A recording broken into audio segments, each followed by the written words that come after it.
this is Fayal Anjum and I welcome you in my podcast that is Stuck in Trend, जो कि upload होता है हमारे YouTube channel the trend point पे। और आज हमारे साथ जो पर्सनैलिटी हैं उनके बारे में मैं अगर ये कहूँ कि man with multiple abilities, multiple levels, तो ये बचाना होगा बिकॉज जो हमारे साथ आज गेस्ट हैं वो कंसल्टेंट हैं रिलेटेड एजुकेशन, और इसके साथ साथ वो इन्वेस्टमेंट, करियर मैनेजमेंट और एजुकेशनल काउंसलिंग के हवाले से काफ़ी खिदमात अंजाम दे रहे हैं। तो we appreciate and we welcome to our podcast mister Saeed Usmani sahab. अस्सलाम वालेकुम। वालेकुम सलाम, कैसी हैं आप? अल्हम्दुलिल्लाह सर, आप कैसे हैं? दुआएं आपकी। अच्छा, मैंने कहा मैन विद मल्टीपल लेवल्स, तो माशाल्लाह आप एजुकेशनल कंसल्टेंट भी हैं और एजुकेशन डेवलपमेंट पे भी काम कर रहे हैं, इन्वेस्टमेंट में भी आप जो है अपनी खिदमत सर अंजाम दे रहे हैं, इसके साथ साथ करियर मैनेजमेंट में भी खासा आपका तजर्बा रहा है। तो इतनी सारी चीज़ें मतलब how do you manage it all? देखिए फरियाल, ये देखने में तो बड़ी मतलब मल्टीटास्किंग लग रही है कि ये बहुत सारी चीज़ें हैं, लेकिन अगर देखा जाए तो ये एक दूसरे से लिंक कर रही हैं। सही। अब जैसे करियर मैनेजमेंट हो गया, इन्वेस्टमेंट हो गया, तो अगर हम देखें तो करियर और इन्वेस्टमेंट ये साथ साथ है। लेकिन हमारे यहाँ मसला ये होता है कि लोग इन्वेस्टमेंट करते हुए घबराते हैं क्योंकि रिस्क लेने की उनमें एक कॉन्फिडेंस नहीं होता। सही। ठीक है। अच्छा, कैरियर जहाँ तक ताल्लुक है तो कैरियर का बहुत कम लोगों को पता है कि कैरियर क्या चीज़ है। लोग कैरियर ये समझते हैं कि हमें जॉब मिल गई, हमारा कैरियर शुरू हो गया। राइट। हम मैनेजर बन गए, प्रमोट हो गए, या हम जीएम प्रमोट हो गए तो कैरियर में हमने बहुत कुछ कर लिया। बेसिकली कैरियर नहीं है, वो है जॉब। और हमारे यहाँ जो इस वक्त सबसे बड़ा प्रॉब्लम है जो बेरोजगारी का, जो हमारे यहाँ एक रोना रोया जा रहा है कि जी पाकिस्तान में बहुत बेरोजगारी है, कहीं जॉब नहीं मिलती। ऐसा नहीं है, पाकिस्तान में बहुत जॉब्स हैं लेकिन करने वाले नहीं हैं। उसकी वजह यह है कि हमारा जो यूथ है जो पढ़ के निकल रहा है, वो सिर्फ उनको जो कुछ पढ़ाया जा रहा है वो एक किताबी यानी दायरे के अंदर उनको रखा जा रहा है, उनको मार्केट में यानी फील्ड के अंदर नहीं लाया जा रहा। तो अब होता क्या है कि फील्ड एक डिफरेंट चीज़ है, किताब एक डिफरेंट चीज़ है। राइट। किताब आपको एक थोड़ी सी इंफॉर्मेशन प्रोवाइड करती है, लेकिन जो फील्ड है वो आपको प्रैक्टिकल चीज़ें लेकर के देती है। राइट। तो अब हमारे यहाँ लोग ये कहते हैं कि हमने बस ग्रेजुएशन कर लिया या मास्टर्स कर लिया या एमबीए कर लिया तो बस अब हमें कैरियर स्टार्ट हो गया। तो वो जॉब को कैरियर कहते हैं। एक्चुअली कैरियर जो है उसका मतलब ये है कि आप उस वक्त के लिए सोचें जब आप कुछ करने के काबिल ना हो। यानी आप एज लिमिट आपकी वहाँ पहुँच जाए जहाँ आपका स्टेमिना ख़त्म हो जाए, जहाँ आपकी क़ुव्वत ख़त्म हो जाए, जहाँ आपका ये कह लीजिए कि एक स्टेमिना ही आप उसको कह लीजिए, वो ज़्यादा बेहतर वो है कि आप में वो सकत नहीं रही अब। फिजिकली और मेंटली। यानी अगर आप इस एज के अंदर अगर आप समझ लीजिए कि 8 घंटे गाड़ी चला सकती हैं, तो आज से 15 साल के बाद आप 8 घंटे गाड़ी नहीं चला सकेंगे। आप 2 घंटे में ही थक जाएंगे। तो हम कैरियर को उस पर लेते हैं कि हम उस वक्त के लिए प्लान करें कि जब हम कुछ करने के काबिल ना हो, या हम उस एज के उस हिस्से में पहुंच जाए कि जहां हमें रेस्ट चाहिए, तो वहां भी हम अपने उस स्टेटस को मेंटेन रख सकें। राइट। यानी अभी तो आप कमा रहे हैं 2 लाख रुपए, तो आप खोल के खर्च भी कर रहे हैं, मैकडोनल्ड भी खा रहे हैं, KFC भी खा रहे हैं, कपड़े भी अच्छे बना रहे हैं, मोबाइल भी आपने 50-50, 60-60 हज़ार का रखा हुआ है। लेकिन जब ये सब कुछ आपका खत्म हो गया, आप रिटायरमेंट लाइफ पे आ गए, उसके बाद आपकी इनकम जो है वो डेफिनेटली के उसका ग्राफ नीचे आ जाएगा। सही। फिर वहां में आप मैकडोनल्ड खाते हैं, वहां तो आप बंद कबाब भी नहीं खा सकते। सही। और भी सेहत भी आपकी उस हिसाब से आपका सेहत वो नहीं करे।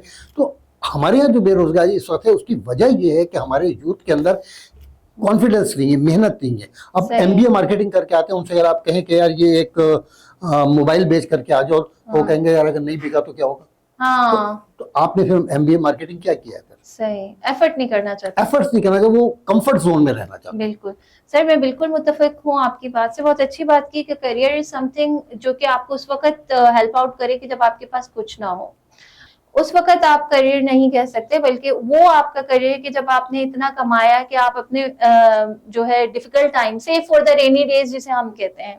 अच्छा सर, वर्ल्ड एक सिचुएशन है, वर्ल्ड वाइड जो है प्रॉब्लम्स है, एक हम देखते हैं गहमा गहमी है, बहुत सारी चहमगोइयां हैं, खौफ और हरास फैला हुआ है। बिल्कुल हर कोई मतलब ये सोच रहा अब क्या होने वाला है, लाइक एक सर्टेन सिचुएशन एवरीडे हमें फेस करने को। तो आप इन्वेस्टमेंट और करियर डेवलपमेंट पे काम करते हैं, आपकी एक्सपर्टीज हैं और आप इस हवाले से खिदमत अंजाम दे रहे हैं, तो आप इसको किस नजरिए से लेते हैं, ये जो करंट सिचुएशन है? देखिए फरिया, जहां तक अगर आप वार की बात कर रहे हैं ना, तो ये तो एक ऐसा सेगमेंट है या एक ऐसा, इसको आप अगर इवेंट भी कह लें, तो ये वो है कि जो इंतहाई खतरनाक है।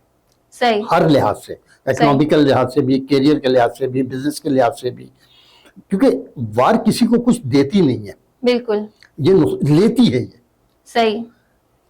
खुदा खासा अभी देखिए पाकिस्तान इंडिया की वार हुई, नुकसान दोनों का ही हुआ। सही। अब फलस्तीन और इजराइल की थी, फलस्तीन का क्या हाल हुआ, अब ईरान आ गया।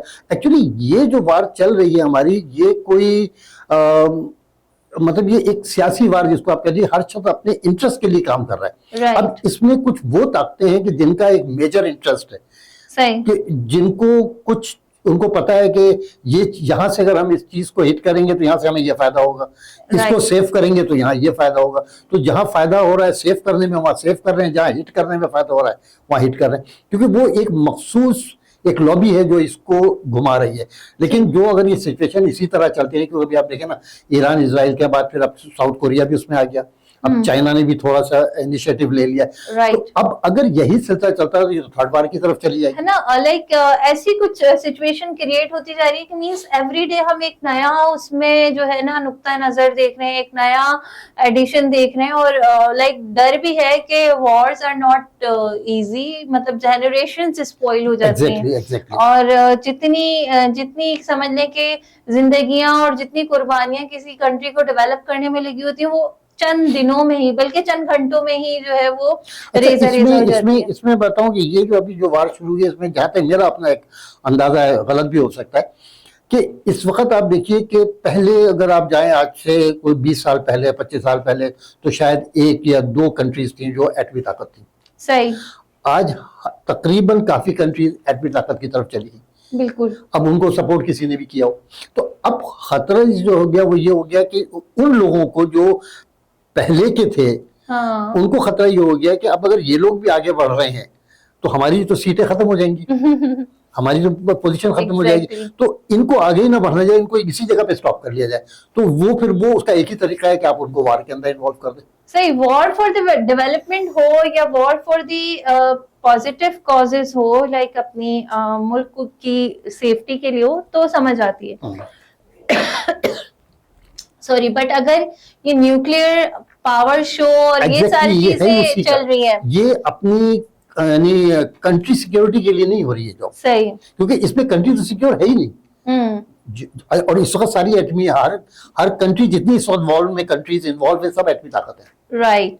अच्छा सर, चले वॉर तो अल्लाह पाक करे कि जल्दी अच्छे हालात हों, और ये पूरी दुनिया के लिए, क्योंकि इकोनॉमी को भी डिस्टर्ब करेगी, बिजनेस को भी डिस्टर्ब करेगी, और भी बहुत सारे नुकसान हो सकते हैं। बिल्कुल। तो this was all about war like situation, कि हम देखते हैं कि प्रॉब्लम्स आर एवरीवेयर, और ये ना सिर्फ उस कंट्री के लिए कि जहां वॉर हो रही होती है, बल्कि उससे मुहल्का जितनी भी कंट्रीज हैं उनके लिए भी बड़ा प्रॉब्लम जी। अच्छा सर, एक बात ये मुझे पूछनी थी, जैसे हम देखते हैं पाकिस्तानी एजुकेशन, आप क्योंकि एजुकेशन पे खासा काम कर चुके हैं, तो पाकिस्तानी एजुकेशन सिस्टम का अगर हम इंफ्रास्ट्रक्चर देखें, तो अभी तक ये कहा जाता है कि we are like back to time, we are very much going through the traditional type of teaching styles, we are not teaching और we are not learning smartly. तो इसके पीछे क्या वजूहत देखते हैं आप? देखिए, पाकिस्तान के एजुकेशन सिस्टम की अगर आप बात कर रही हैं फरियाल, तो वो तो नो डाउट के तबाह बर्बाद कर दिया गया। सही।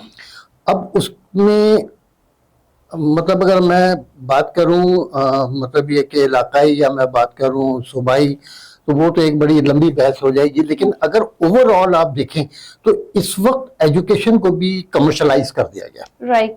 क्योंकि गवर्नमेंट स्कूल्स आप देख लें, स्पेशली अगर आप यहाँ अपने सूबे में देख लें, तो गवर्नमेंट स्कूल की अब वो पोजीशन नहीं है जो हमारे जमाने में होती थी।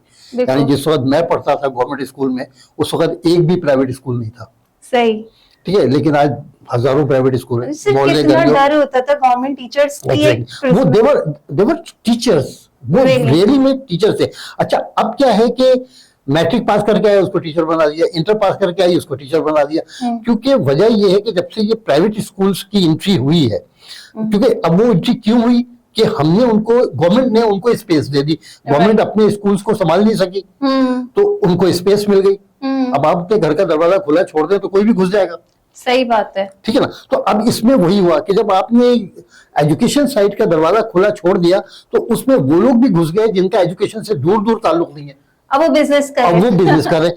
अब वो कैलकुलेशन पे चलते हैं कि यार मैंने अगर लेट्स से कि 3,000 फीस रखी है तो 100 बच्चे आ गए तो 3 लाख हो गए, 200 बच्चे आ गए तो 6 लाख हो गए, उसमें से इतना खर्चा हो गया, लाख रुपए बच गए। तो वो इस तरह। अच्छा, अब उसके बाद क्या हुआ है कि किताबें भी बिक रही हैं, कॉपियां भी बिक रही हैं, यूनिफॉर्म भी बिक रहे हैं, और कोई पता नहीं कि वो वक्त भी आ जाए कि स्कूल कहेंगे जी बच्चों के नहलाने धुलाने का इंतजाम भी स्कूल में करें। इवन वो कहते हैं कि अब तो हॉस्पिटल भी स्कूल से उनका भी यही हाल हो गया। तो अब ये जो सिस्टम हुआ है कि क्योंकि टीचर्स ट्रेन नहीं है। सही। अच्छा, और टीचर्स जो प्राइवेट स्कूलों के अंदर सिवाय चंद एक जो बहुत बड़े स्कूल हैं जिनके नाम हो गए हैं अब, तो वहां तो फिर भी कुछ टीचर्स को मिल रहा है, लेकिन जो मीडियम क्लास स्कूल्स हैं वहाँ टीचर्स को क्या मिल रहा है, 10,000 15,000। तो 10-15,000 में वो क्या अपना घर चलाएंगे। तो जाहिर है कि उनका कोई इंटरेस्ट भी नहीं है पढ़ाने में, ना उनकी कोई प्रॉपर टीचर्स ट्रेनिंग है, तो कुछ भी नहीं। तो जाहिर है कि एजुकेशन खाना पूरी और वो सैलरी लेना। अच्छा, पेरेंट्स के पास कोई ऑप्शन नहीं है, तो अब उनके लिए मजबूर है। आज अगर गवर्नमेंट स्कूल हो जाए, लेकिन अब गवर्नमेंट ऑफ सिंध ने थोड़ा सा ये इनिशिएटिव लिया है कि गवर्नमेंट स्कूलों को अपग्रेड किया जाए। तो इनका एक डिपार्टमेंट है RSU, रिसोर्स सपोर्ट यूनिट। जी जी जी। तो अभी उनके साथ एग्रीमेंट हमारा, बल्कि मैं आज ही वो एग्रीमेंट साइन करके आया हूँ कि अब ऑल ओवर द सिंध जितने भी गवर्नमेंट स्कूल्स हैं उनको हम रिफॉर्म कर रहे हैं, उनके टीचर्स ट्रेनिंग कर रहे हैं और उनको प्राइवेट स्कूल्स के लेवल पे ला रहे हैं, बल्कि उससे भी थोड़ा ऊपर लेवल पे लेकर के आएंगे कि ताकि सही मायनों में बच्चों को तालीम मिले। अच्छा देखिए, तालीम से किताबें नहीं है। पहले हमारे जमाने में एक हम पढ़ते थे अपने बच्चों में तालीम और तरबियत। तरबियत का तो कोई पता ही नहीं है, सिर्फ तालीम, बल्कि तालीम भी नहीं है, वो एक नाम की तालीम है। और सर बच्चा इतना मेंटली डिस्टर्ब है कि उसके पास अच्छा यहाँ मैं आपको बताऊं कि मेंटली क्यों डिस्टर्ब है। वजह ये है कि यहाँ जो कोर्स हो रहा है, अब ये किसी ऑथर से नहीं लिखे हैं कोर्स। अच्छा, जितने भी कोर्स स्कूल में पढ़ाए जा रहे हैं, चाहे वो बड़े स्कूल में हो चाहे छोटे स्कूल में हो, ये जो कोर्स है ये किसी ऑथर ने नहीं लिखे। ये जो उर्दू बाजार में लोग बैठे हुए काफी किताबें बेच रहे हैं, उनके बच्चे थोड़ा बहुत पढ़ गए, उन्होंने किताबें, ये थोड़ा कंप्यूटर सीख लिया, उन्होंने नेट के ऊपर से उसको निकाला, उसकी कॉपी पेस्टिंग की और वो दिया। अब आप ये देखें, अगर ये कोर्स उठा के देखें, हजारों गलतियां नहीं, ब्लेंडर्स हैं।